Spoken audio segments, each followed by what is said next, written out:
구구절절이 정말 말도 못하죠. 근데 그분들 한 분 한 분들을 다 이렇게 놓고 보면은 정말로 우리가 다 놀라울 정도의 그런 그 보석 같은 그런 그 스토리들을 다 가지고 있어요. 믿어지지 않아요. 잘 모르십니다. 잘 모르는 게 중요한 게 아니고 더 큰 문제는 별로 관심이 없습니다.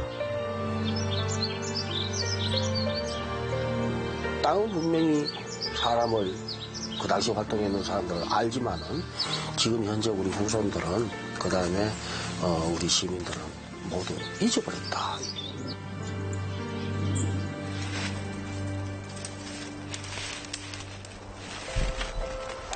(1896년 1월) 어느 의병들이 넘었던 그 길을 체험해봤습니다.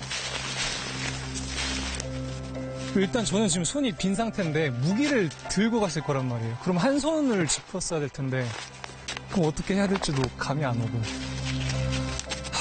저랑 같은 27살 때 그 많은 무리를 이끌고 여기로 오셨다고 하는데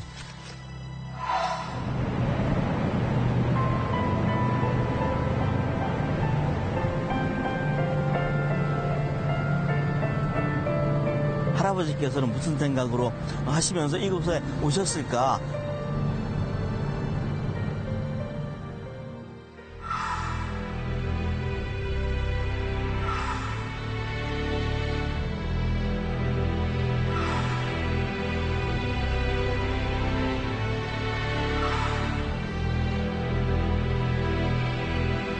나는 이제 80대 들어섰고, 그러면 우리 후손, 내 아들이 이런 주장을 하느냐?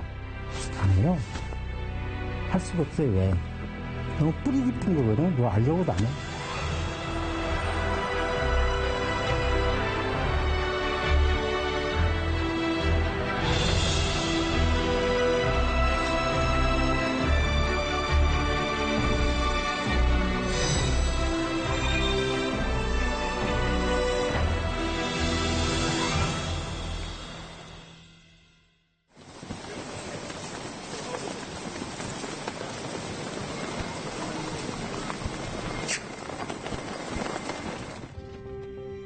(1945년 8월) 해방 조국으로 돌아온 임시정부 요인들.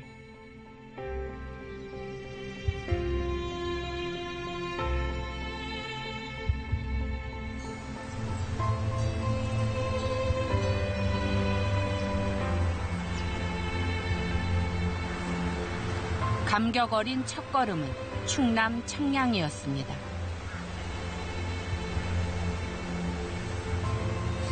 칠갑산의 고장 청량에는 바로 이 사람의 낡은 집이 있었습니다.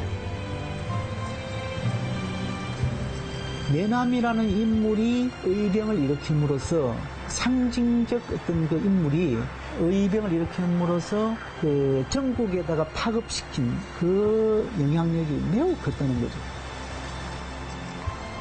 임시정부 요인들이 오셨습니다. 오셨다라는 그 벅찬 감동을 전할 때가, 신고할 때가, 인사할 때가 없습니다. 대한제국으로 다시 독립을 했다면 종묘에 가서 인사를 드렸을 텐데 대한민국으로 광복이 되었으니까 인사할 데가 없어서 임시정부 요인들께서는 일로 오십니다. 등교부께서는 그 만주에 가서 독립운동을 하셨거든요.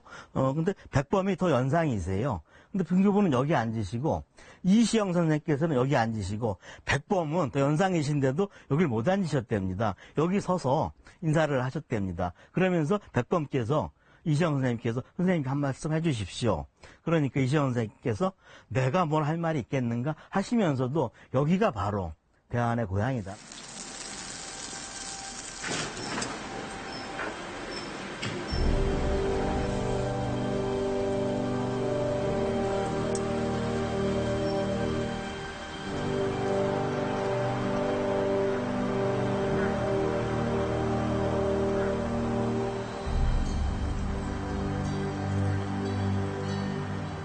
여기는 제5대조 면함 최익현 선생님 모신 그 산소입니다.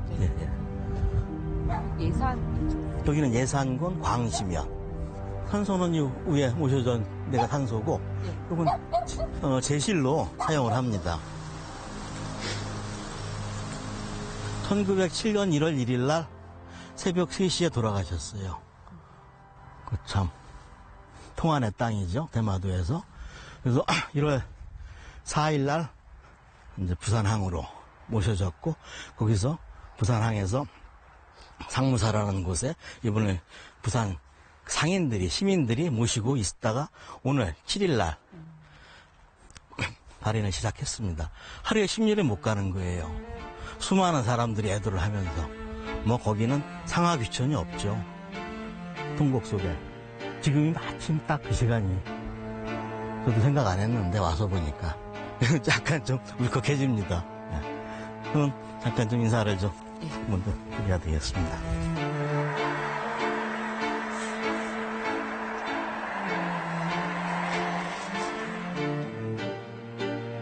그런데 사실 예산은 최익현 선생과는 아무 상관이 없습니다. 최익현 선생이 태어난 곳은 경기도 포천이고 올해 산 곳은 충남 청량입니다.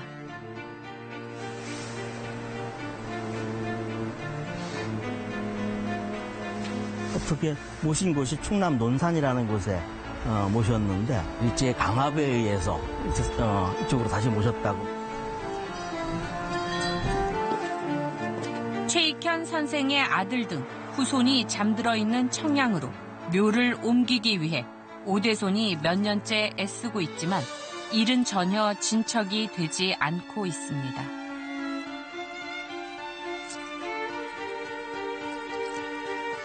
제가 보기에 이 할아버지 아드님, 저한테는 고조부님인데 저는 여기 오면은 할아버님보다도 사실은 저 고조부님이 더 애달픕니다.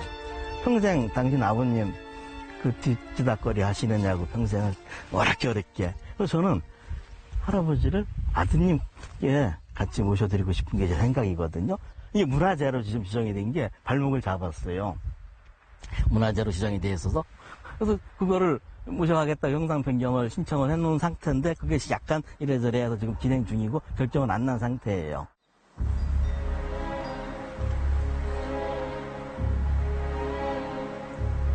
하지만 예산군은 최익현 선생의 묘가 100년 이상 이 자리에 있었던 만큼 그 자체만으로도 역사적 의미가 있다며 묘를 옮기는 데는 반대라는 입장을 고수하고 있습니다.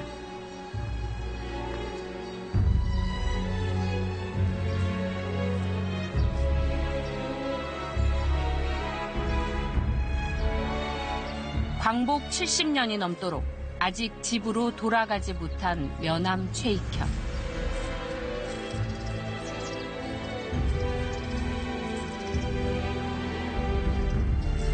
(1905년) 을사늑약이 체결되자 그는 의병을 일으킵니다.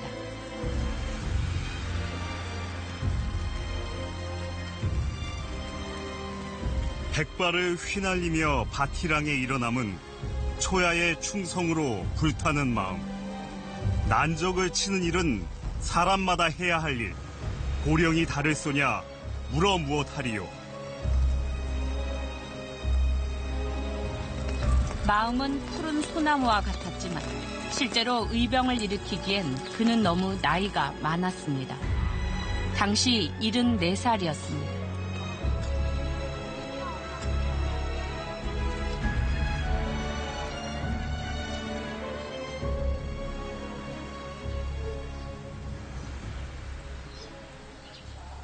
면암 최익현 선생의 의병을 조직하는 데는, 편성하는 데는 그 참모장이 임병찬이거든요. 그 임병찬은 그 동학대의 그런 그 어떤 전투 능력을 대항했던 인물이고, 그래서 임병찬이 당시 태인의 종석산에 거주를 하고 있어서 그런 연고로 태인을 찾아가게 되고, 임병찬의 그런 그 어떤 그 준비 과정을 거치고 그 다음에 그 무성서원에서 의병을 일으키게 되는 거죠. 1906년 4월 13일 무성서원에서 마침내 의병을 일으킵니다. 내가 전심으로 나라를 위하여 죽음을 생각하고 살 생각을 하지 않는다면 천지신명이 도와서라도 어찌 성공하지 못하겠는가. 애써 독려하지만 살아 돌아올 생각은 애초에 없었고 이 길의 끝이 죽음이라는 것을 알고 있었음이 마디마디 드러납니다.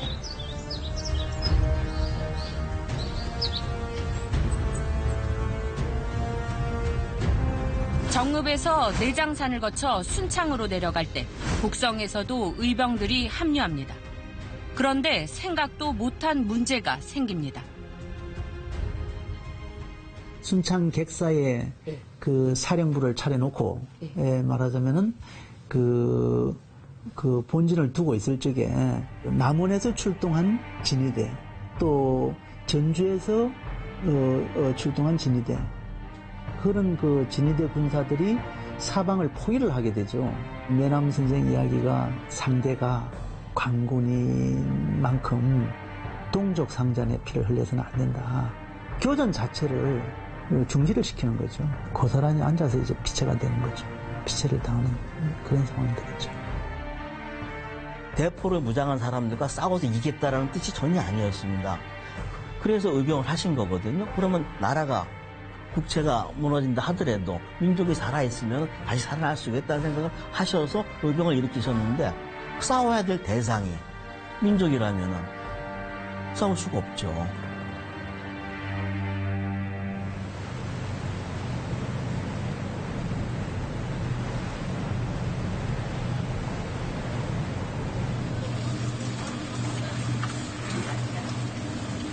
일흔 4살 최익현은 일제에 체포됐고 대마도로 압송됩니다.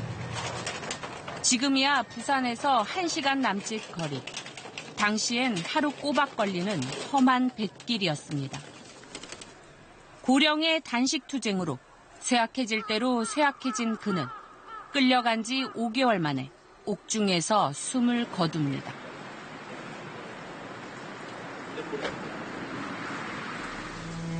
대마도에 3년형을 선고받고 들어오실 적에 효량 앞바다에서 신발에 보선 사이에 흙을 한 줌 집어넣습니다. 그리고 물 한 동이를 구해오라고 하셔서 그걸 들고 들어오십니다. 일본 땅을 밟지 않겠다는 의미로 또 일본 음식을 먹지 않겠다라는 굳은 결의를 하시며 대마도엔 아직도 최익현 선생의 자취가 남아 있습니다. 이국의 사찰에 최익현을 기리는 비가 서 있습니다.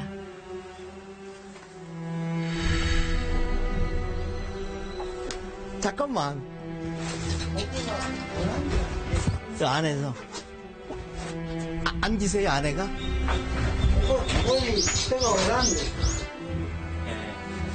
사유지라 들어가지 못한다는 말에 멀리서 남아 후손의 묵념은 더욱 간절해집니다.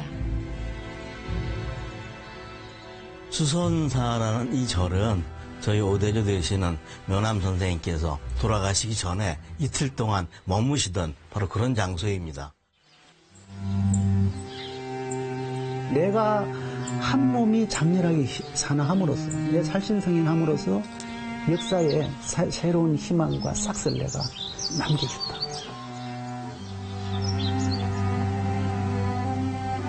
살신성인의 신화 최익현을 대한민국 정부는 잊지 않았습니다. 1962년 건국 훈장 대한민국장을 추서합니다.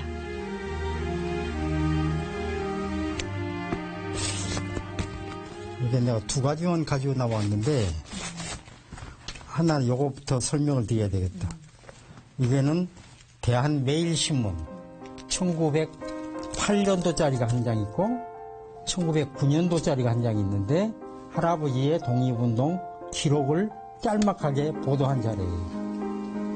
10일 광주 군 서방 30리 되는 산중에서 의병장 조경환 씨라고 돼 있어요. 조경환 씨가 솔한 의병 50명이 일본 수비대와 교전하였다. 18일 전라남도 장성군 부근에서 의병장 조경환 씨가 인솔한 의병 약 200명이 충청남도 천안 주재 일헌병급 일수비대와 교전했다. 이런 귀중한 신문이 지금까지 우리 유족의 손에 이렇게 보관되는 것도 희한한 거죠. 응? 110년 됐잖아요. 한번 펴보세요. 예. 아이고, 가보겠네요. 당연히 가보죠. 그래서 내가 서울에서 자취를 하고 아르바이트를 하면서도 이거는 소중하게 이삿짐에 꾸려서 들고 다닌 거예요. 의병 활동을 하셨는데 1909년도까지 여놈들이 전 전국에 있는 헌병 경찰직을 다 거기다가 투입을 했습니다. 그것이 유명한 남한 대토벌 작전이에요. 여놈들이 그때 14연대, 일본 헌병대 14연대가 집중적으로 모여서 조경한 의병장을 잡으려고 총을 쏴댄 거예요. 그때 적탄을 2발을 맞고 돌아가실 순간에도 사경을 헤매는데도 걱정되는 게 부하들 명단. 그때 양화, 청량이 그때 나왔답니다. 그때 1909년도에 우리나라에도. 그래서 그거를 꺼내가지고 그 명단 남은 거를 이제 불지르고 그리고서 운영을 했다. 그때 우리 의병들의 화력은 화성총이라고 해가지고 유효 사거리가 20m입니다. 그런데 일본군 조총은 200m예요. 유효 사거리가. 20m하고 200m하고 적이 됩니까? 다 죽는 거예요. 그래서 그때 서양의 학자들은 이것은 대학살이라고 그랬어요. 일본 군경이 무기가 아주 대단했습니다. 무월중자입니다. 중포대가 있었고, 그 다음 기관총 부대가 있었고, 그 다음 6년발 총을 가지고 있었어요. 그런데다가 또 기마 일개 연대가 왔습니다. 의병토벌을 위해서. 지금은 산이 숲으로 있기 때문에 꽉 차 있기 때문에 말이 다닐 수 없지만 옛날에 민둥산이기 때문에 의병들은 춥고 배고프고 쉽게 말해서 굶주렸잖아요. 힘도 없어요. 도망갈 힘도 없어요. 그런데 말을 타고 다니면서 총질을 하니까 마치 사냥하는 그런 것이죠. 의병을. 사냥이나 학살에 가까웠다는 일제의 의병 진압. 몰랐던 게 아닌데 그럼에도 굴하지 않았던 사람들. 그 특별했던 용기는 도대체 어디에서 비롯된 걸까요?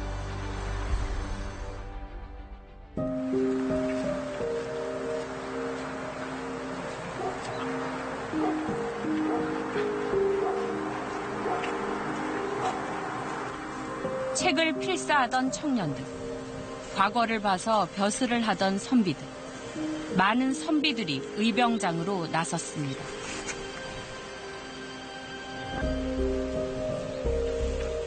평소 공부하고 토론하던 선비들, 책을 들었던 손으로 무기를 들고 죽음이 예정된 길로 뛰어든 것입니다. 의병을 일으켰던 사람들 대부분 유학자나 선비들이거든요. 뭐 유학자가 따로 선비 따로 구분할 필요는 굳이 없지만 그런 사람들은 오늘날 생각하면 깨어있는 선각자, 뭐 선각자. 왜? 한말 같은 경우는 좀 의식이 있다 하면 의병이 다 참여했어요. 의식이 있다 하면. 그런 사람들은 통문을 가지고 연락이 옵니다. 자, 우리 의병을 일으키자. 친한 친구들한테 뜻이 많은 사람들끼리 이렇게 글을 써가지고 통문을 돌려요. 의병장을 누굴 세울 거고, 의병을 모집하러 다니는 소모장을 누구 할 거냐, 의병장 부대가 만들어지면 앞에 선봉장을 누구 할 거냐, 이런 의진을 형성해요. 의병 부대의 진영을 짜는 거예요. 진영을 짜게 되는데, 그렇게 짜면 쌀은 누가 가져오고, 뭐 소는 몇 마리를 가져오고, 뭐 그냥 나가서 죽창 들고 나가는 게 아니거든요. 그런 과정에서 대부분의 사람들이 유학자나 선비들이 참여해요. 유학자나 선비. 그래서 일간에서는 한말 의병의 죽음은 곧 선비의 죽음이다. 의병의 죽음은 곧 선비의 죽음이다. 유학자 죽음이다. 죽기를 각오하면은 용기가 안 날 수가 없어요. 의병장들은 그런 사람들이었습니다.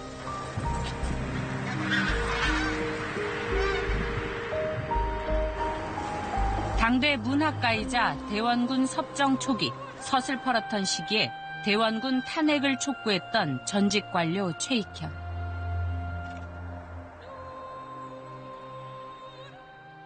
최익현 학파의 문인이었던 고창의 정시해. 최익현을 스승으로 모시고 의병을 일으킨 정읍의 임병찬. 스승과 제자의 인연으로 묶인 세 사람. 스승이 의병을 일으키자 정시해와 임병찬 역시 죽음으로 가는 그 길에 동참했습니다. 글을 읽던 선비들이 대거 의병장으로 나선 게 설명이 되는 대목입니다. 내가 매남 모덕사에 가서 자료를 보는데 그 붓글씨로 썼는데 우리 요새로 치면은 8포인트, 9포인트 정도뿐이 안 돼요. 깨알같은 글씨로 이렇게 두꺼운 그 필사를 해놨어요. 책자를 만들어놨는데 내가 그걸 보고는 야, 그 시절에 선비로 안 태어난 게 천만다행이다. 내가 그런 생각을 했다니까. 제대로 된 엘리트 선비는 자기 자신의 그런 그 이상과 어떤 그런 그걸 실현하기 위해서 그 공부를, 신념을 실현하기 위해서 자기한테 너무너무 엄격한 거예요. 그걸 보고는 정말 무서운 선비 정신이라는 게 이런 우리가 쉽게 속단할 수 있는 부분이 아니구나. 조선조 선비들은 그 역사와 그 어떤 우리 민족 문화에 대한 그 우월적 그 어떤 지위, 그 어떤 권위, 이런 것들에 대한 어떤 자부심을 매우 강하게 내재한 그런 그 세력들이죠. 그렇기 때문에 일본 제국주의는 비단 그 침략으로 그치는 게 아니라 그 사람들은 우리 문명을 파괴로 들어오는 그런 아주 그 저급한 세력으로 그렇게 보는 거죠. 배감 박은식 선생은 동시대의 역사학자입니다. 그 배감 선생은 나라의 정수다 이렇게 표현을 했어요. 의병은 나라의 정수다, 핵심이다 이렇게 표현했는데 그게 이제 우리 5,000년 동안 내려오는 정통성을 의미하는 거죠. 뭐 일본군하고 싸우고 이런 이기고 지고 이런 걸 먼저 생각을 하는데 그게 아니라 역사의 어떤 정통성을 가진 그 우리 민족의 하나의 그 핵심이었다. 그것이 일본 제국주의가 들어왔을 적에 우리 국가와 민족을 또 역사의 권위를 보존하기 위한 싸움을 벌인 거죠. 1907년 6월에 헤이그 특사가 일어나고 나서 그 의거를 기화로 해가지고 일제는 그해 1907년 하반기에 대한제국을 병탄하려고 실제로 시도를 합니다. 그래서 군대를 해산시키는 거거든요. 광무항제를 강제 퇴위시키고 실제로 병탄을 하기 위한 선행 조처들이죠. 근데 그게 안 되거든. 왜? 전국 그 강투에서 의병이 동시다발적으로 국민총력전 형태로 일어나거든요. 그래서 그 병탄이 2년 유예가 되는 거죠. 그러면 일제가 그리고 뭐 하느냐. 그 삼천리 강투에서 일어나는 그 의병, 이걸 초토하는 작업을 하는 거죠. 동원할 수 있는 그 군사력을, 무력을, 화력을 총동원하는 거죠. 2년 동안 파상적으로 한국 의병 세력을 탄압을 합니다. 폭도라는 누명을 씌워 조선의 정수, 조선의 정신을 쓸어버린 후 일제는 더 이상 거리낄 게 없습니다. 이제 병탄에 착수합니다. 삼천리 강토가 말하자면 진압이 되고 초토화된 그 상황에서 그것이 완료됐다고 판단한 1910년에 가서야 병탄을 하는 거죠. 그러니까 병탄할 때는 단 한 건의 이른바 이제 폭동이나 어떤 반발 이런 게 없잖아요. 매천 항인 같은 분들이 이제 역사 앞에 책임지고 자결하는, 중국 자결하는 그런 형태 외에는 실제로 뭐 조직적인 저항이나 말하자면 의견 이런 것들이 실제로 일어날 수 없잖아요. 그러니까 그만큼 처절하게 일제가 한국을 탄압했다는 거죠.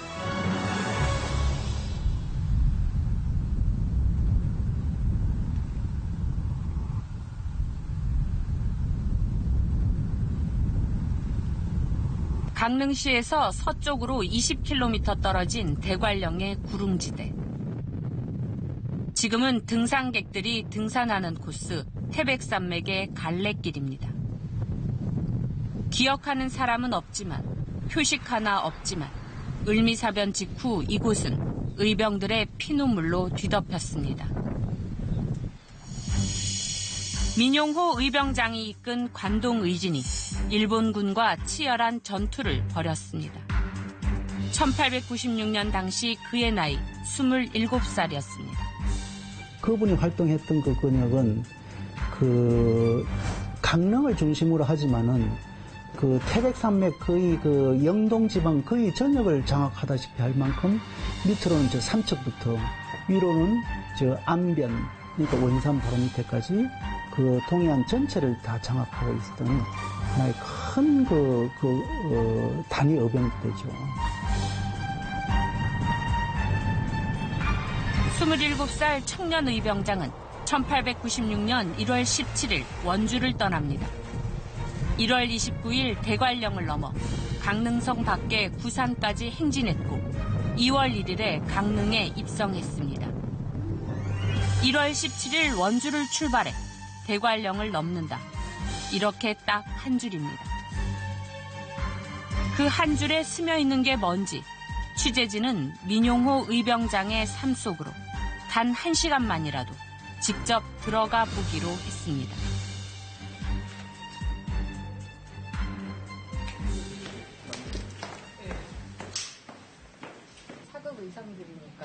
우선 의병장과 똑같은 나이 27살 청년 배우를 섭외했습니다. 의병장이시니까 조금 구한말 의상을 구비했습니다.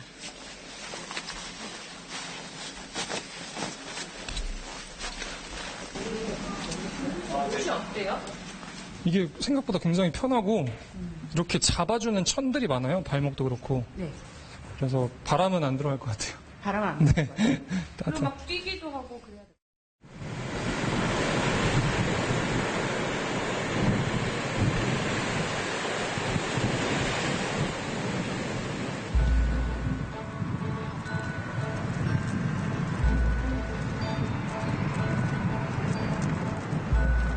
아흔아홉 굽이라 불릴 정도로 험악한 지역. 청년 의병장은 꼭 이렇게 대관령을 넘었겠죠.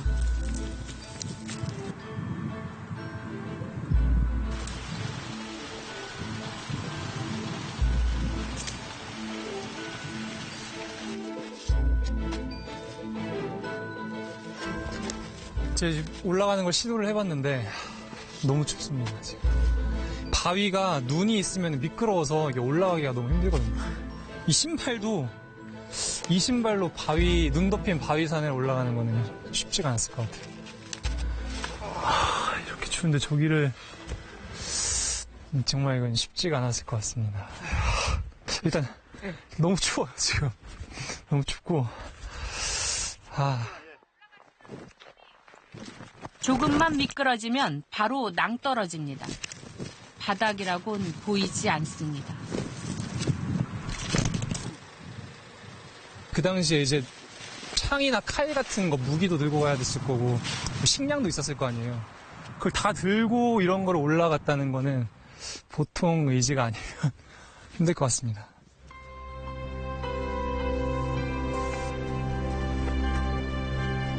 취재진이 대관령에 올라간 날은 2월 8일입니다. 민용호 의병장이 대관령을 넘어왔을 때가 이 무렵이었습니다. 식량이 충분했을 리 없고 칼바람에 눈, 얼어붙은 땀, 산짐승. 그야말로 죽음의 행군이었습니다. 이런 계곡들을 분명 타고 올라갔을 텐데 이 얼음이랑 눈이 있는 바위는 사실 맨손으로 올라가기 너무 힘들고 장갑이 있었어도 이 천이 지금 두껍게 젖는 천이거든요. 몸이 이제 무거워졌을 거예요, 젖으면. 장갑도 다 젖었을 테고. 그리고 올라가는 것 자체가 이미 너무 험해서 저는 몇 발자국도 못 올라가고 좀 지쳤는데 그 100km가 넘는 거리를 행군을 하고 다시 대관령을 넘어서 강릉으로 갔다는 게 믿겨지지가 않네요, 진짜로. 이 믿기지 않는 행복 끝에 청년의병장은 강릉을 점령하고 쉴 틈도 없이 북진을 감행합니다. 민용호 의병장이 강릉에서 그 어떤 그 세력을 다 이제 완전히 규합을 한 다음에 그 일제의 그 침략, 그 한국 침략 본거지 중에 하나가 원산이잖아요. 개항장, 3대 개항장. 그 원산을 치기 위해서 이제 북정을 단행합니다. 이렇게 이제 올라가면서 원산 바로 밑에 그 선움탕에서 원산에서 출동한 일본군하고 그 격전이 벌어집니다. 근데 그때 당시에 그 의병이 사용하고 있는 무기는 화성총이잖아요. 민용호 그 의병 부대가 사용하고 있는 무기는 그 비가 오면 쓸 수가 없어요. 근데 그날 그 진눈깨비가 퍼부은 거예요. 그 우설이 교차한다. 비와 눈이 교차해서 내린다. 우설 교하라. 진눈깨비가 퍼부으니까 방총을 할 수가 없어서 결국은 참담하게 실패를 하는 거죠. 대전을 하게 됩니다. 의병들은 무기로서는 상대를 못했죠. 일본군 3명만 있으면 우리나라 의병들 300명을 상대할 수 있어요. 무기 때문에 우리가 나라를 빼앗겼습니다. 의병이 작아서 빼앗긴 게 아닙니다.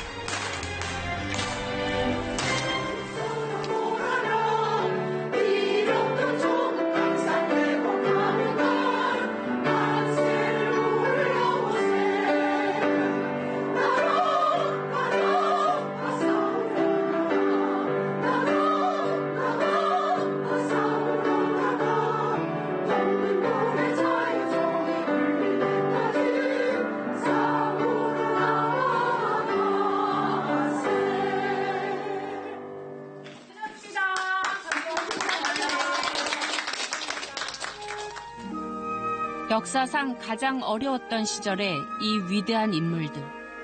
이들을 우리는 어떻게 대우하고 있을까요? 독립유공자는 순국선열과 애국지사로 나뉩니다. 면함 최익현 선생은 독립유공자 가운데 순국선열입니다. 여기서 순국선열은 해방이 되기 전 사망한 독립유공자를 뜻합니다.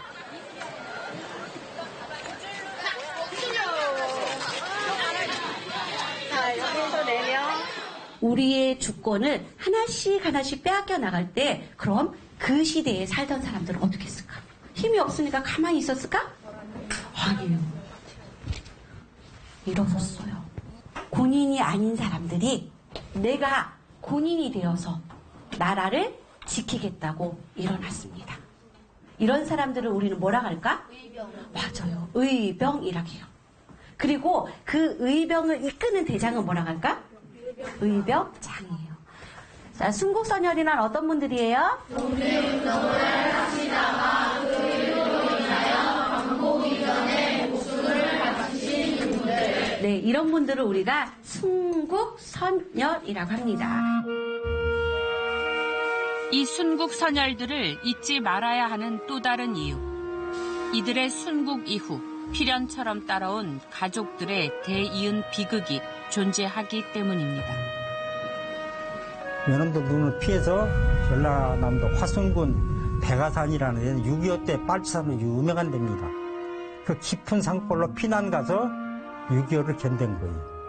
젊어서 청산과부 아닙니까? 33살 때. 그리고 나머지는 자식들을 기르면서 호르머니가 얼마나 고생했겠어요. 생각해 보세요. 1950년도에 6.25가 났죠. 이 어머니를 지게에다가 지고 밤에 그 마을에서 광주로 탈출을 시도를 했어요. 그러니까 이거는 반동분자다. 그래가지고 그 할머니하고 그 아들, 큰아버지 생매장을 해서 죽였어요. 생매장을 해서. 순국선열 중에 의병선열이 한 10만 명 돼요. 이 사람들이 대체로 활동하는 기간이 명성황후가 살해된 직후에 했던 거예요. 1895년이니까 지금 100년이 훨씬 넘죠. 근데 이분들 후손은 결국 뭐냐면 증손이 되거나 고손이 된 거예요. 연암 최익견 선생 지금 5대 손입니다. 한 번도 보훈 혜택을 못 받았어요. 의병의 대명사 면암 최익현 선생의 후손이 독립유공자 후손으로서의 혜택을 받지 못했다는 겁니다. 집안에도 보훈 혜택 받은 거는요, 제가 어릴 적에 3.1절 기념으로 은수저가 한번 온 적이 있었습니다. 은수저가. 그래서 그걸 할아버지가 쓰셨습니다. 그리고, 라디오가 거기에, 대통령 해가지고, 라디오 하나를 받은 적이 있습니다. 왜 이런 일이 벌어진 걸까요? 정부가 독립유공자의 후손에게 연금 등 혜택을 주기 시작한 게 1967년입니다. 관련 법에 따라 독립유공자 후손은 자녀와 손자까지 보훈 혜택을 받습니다. 광복 전에 돌아가신 순국선열이나 살아서 광복을 맞은 애국지사나 같습니다. 공평한 것 같지만 따지고 보면 불공평합니다.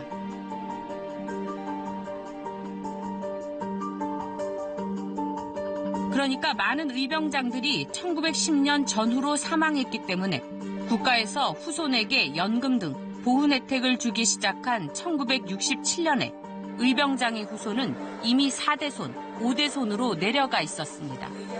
손자가 살아있을 확률은 적을 수밖에 없습니다. 2012년 손자까지 사망한 경우엔 가장 가까운 직계비속에게 보훈 혜택을 주겠다고 했지만 이것도 문제였습니다. 한 사람이 받아야 되는데 그런 경우에 다 받아와야 돼요. 그런데 이북에 있는 분도 있고 외국에 계신 분, 행방불명 되신 분도 있으면은 그분들은 받을 수가 없어요.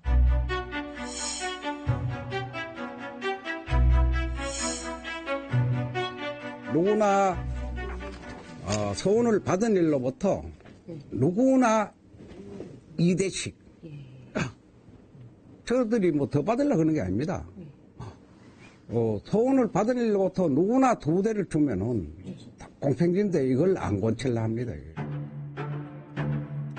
순국선열은 서훈을 받은 날로부터 2대씩 보훈 혜택을 주자는 법안이 이미 국회에 발의돼 있지만 무관심 속에 묻혀졌습니다. 광복절 행사에 참석한 최익현 후손 최진웅 씨. 감회가 각별합니다. 3.1절에는 아예 초대받지 못했기 때문입니다. 3.1절에는 못 가셨어요? 초청 인원이 팍 줄었는데 그러다 보니까 우리 순국선열 후손들에게 아무도 초청을 안 했어요. 우리는 당연히 올 줄 알았는데 늘 오니까 또 나중에 보니까 빠져있는 거예요. 그대로 누락이.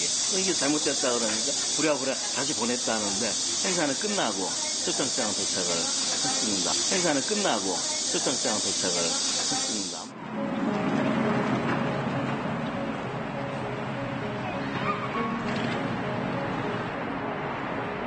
지하라 어둡고 난방도 잘 안 되는 옹색한 공간.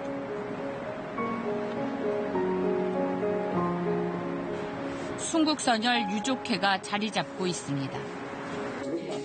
회장도 사무총장도 감사도 모두 의병장의 후손입니다. 상근하는 사람은 3명, 살림살이는 빠듯합니다. 어떻게 운영을 하세요, 여기를? 아니, 그러니까 아까 무슨 책도 좀 만들고 애들 좀 교육시키고 그래서 부실액 좀 돈 받아가지고 3사람 월급 주고 있잖아요. 겨우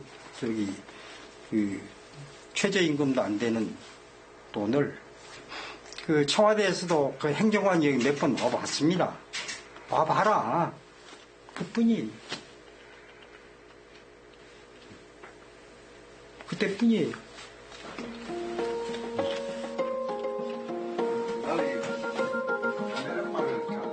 매달 발간되는 이 잡지를 판매해 운영비의 상당 부분을 충당했는데 이마저도 어렵게 됐다고 합니다. 운영은 월간지 책을 발간해가 일부 했는데 그거마저 절반 이상이 다 잘려버렸습니다. 예산이. 본초석 4조서요. 완전히 예산이 다 잘려버렸습니다. 나라 위해 목숨 바친 조상을 기리는 일, 분명 좋은 일인데 정부 지원 없이 하기는 쉽지 않습니다. 그래서 여기 보면은 전몰 공경 미망인회, 대한민국 전몰 공경 유족회, 또 민주화에는 4.19 희생자 유족회, 그 같은 전몰자인데도 불구하고 이 사람들은 다 세분해서 공법단체를 해줘요. 근데 유독 송곡선열 유족회만은 이제 안 된다. 이제 본처에서 답변이 그렇게 나오고 있습니다. 이게 이렇게 되면 무슨 불이익이 있습니까? 이런 식으로 되면? 공법단체는 아시다시피 국가에서 그 후에 기본 운영비를 줍니다. 전혀 10원도 국가 도움 못 받고 있습니다.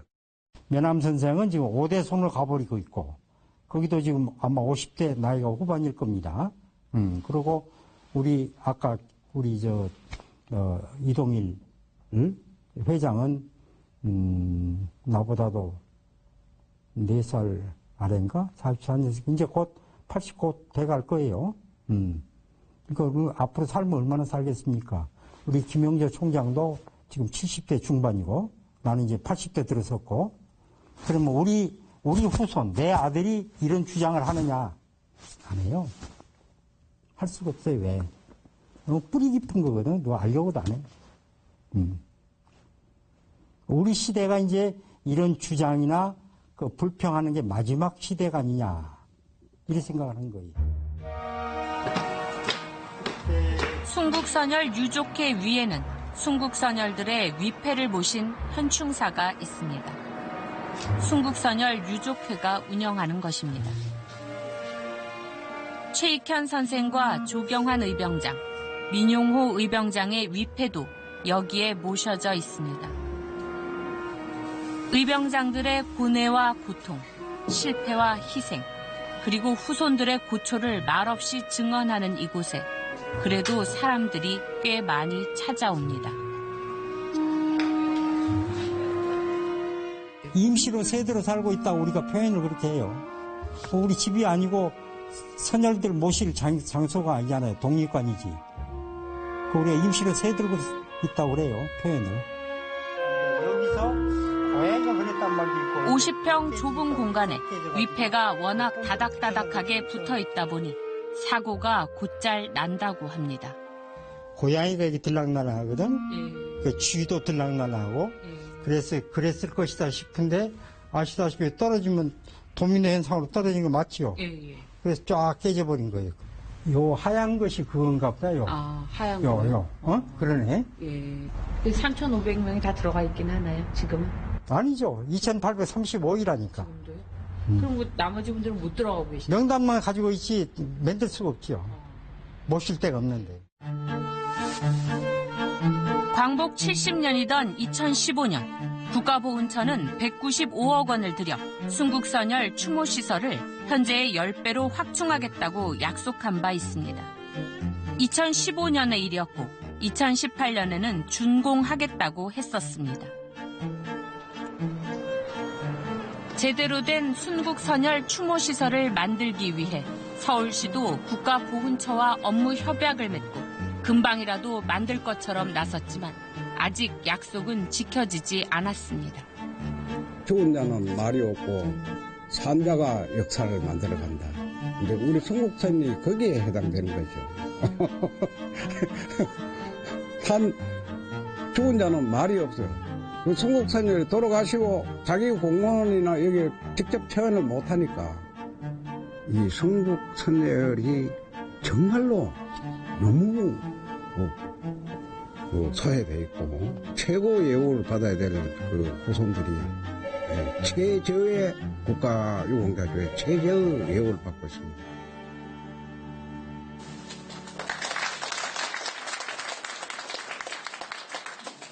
제가 지금까지 그런데 여기에다 더 큰 문제가 있습니다. 동쪽에 제가 어병 연구를 하게 된 것은 가족사와도 밀접한 관계가 있습니다. 저희 당수께서 18살에 어병에 나갔다가 결혼한 지 3일 만에 다시 또 어병에 나갔다가 6개월 만에 돌아가시거든요. 아들을 어병을 둔 탓에 저희 큰할아버지도 일본 헌병대에 끌려가서 가진 고초를 겪고 넉 달 뒤에 돌아가시고, 그러다 보니까 저는 어병 연구가 필수적이었다고 생각할 수 있고, 어병들의 삶이 담긴 문학을 전공해서 처음으로 학위를 받았고, 어병 후손이 설령 자기 조부가 어병에 나가서 순국했다. 하지만 자기 집안에는 다 알고 있지만 공식적인 기록이 없잖아요. 또 일제강점기에 들어오면서 어병들 후손들은 호적에 올리면 아무개 어병 또는 아무개 어병장의 후손이다 하면은 불리기 당할 게 뻔하지 않습니까? 그러다 보니까 일제강점기 들어서면서 호적에 올리지 않은 사람이 많았어요. 또 만약에 호적에 올렸다 손치더라도 변성명한 경우가 많았습니다.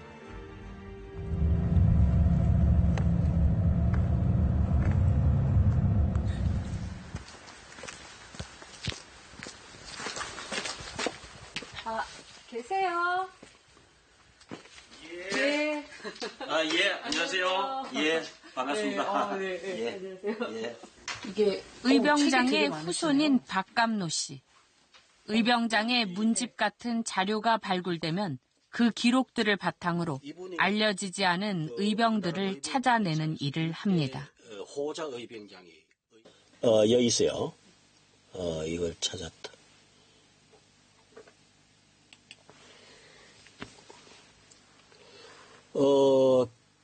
벽산 선생 창일록을 보다가 어떤 내용이 있는가 하면은 여기 이런 내용이 있어요. 이경첨이 이게 뭔가 하면은 벽산 김도현 의병진이 강릉 삼척 전투를 펴었습니다.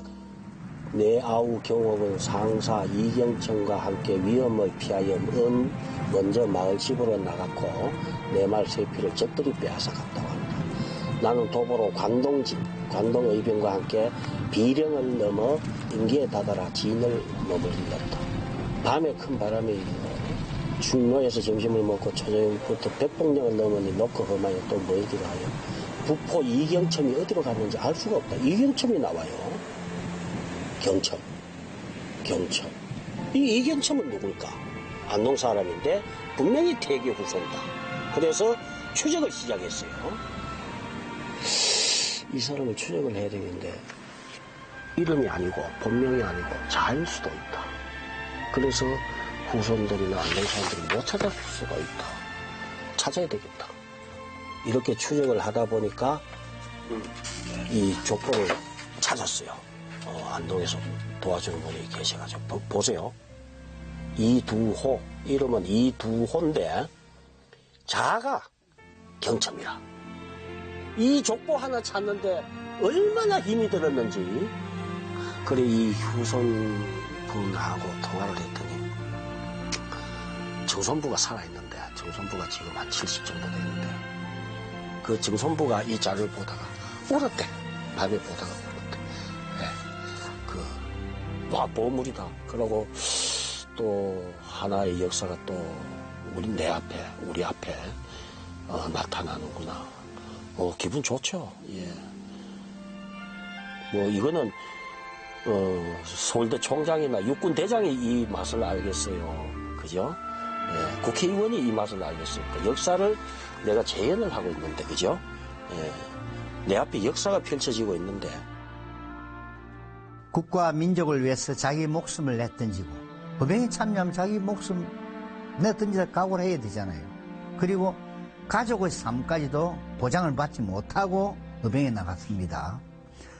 그러다 보니까 그 본인뿐만 아니라 가족까지도 희생된 의병들인데 그 국가 민족을 위해서 희생된 의병들의 그 삶에 대해서 그 공적에 대해서 국가에서 찾아서 발굴해가지고 마땅히 포상을 해야 그분들에 대한 보답도 되는 것이고 또 후세 사람들에게 귀감이 될 수 있는 것이지요. 그분의 삶이. 그래서 그런 것들은 파묻혀 있는 것이 아니라 발굴해야 될, 아무리 많이 파묻혀 있어도 다 발굴해야 될 그런 하나의 후손으로서의 도리랄까요? 네. 후대에 살아가는 그 국민으로서의 도리라고 생각해요. 일제에 희생된 의병장과 의병을 학계에서는 15만 명으로 추산합니다. 하지만 정부에서 의병 공로를 인정한 사람은 3,000명이 안 됩니다.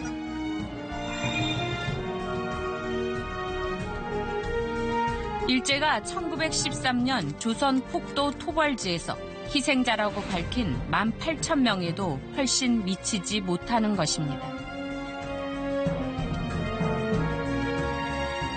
이 같은 지적에 대해 국가보훈처는 지난해 호남 지역 의병 1,800여 명의 자료를 보완해 검토 중이고 올해엔 영남 지역 의병을 발굴하기 위해 정책 연구 용역을 추진할 계획이라고 밝혔습니다.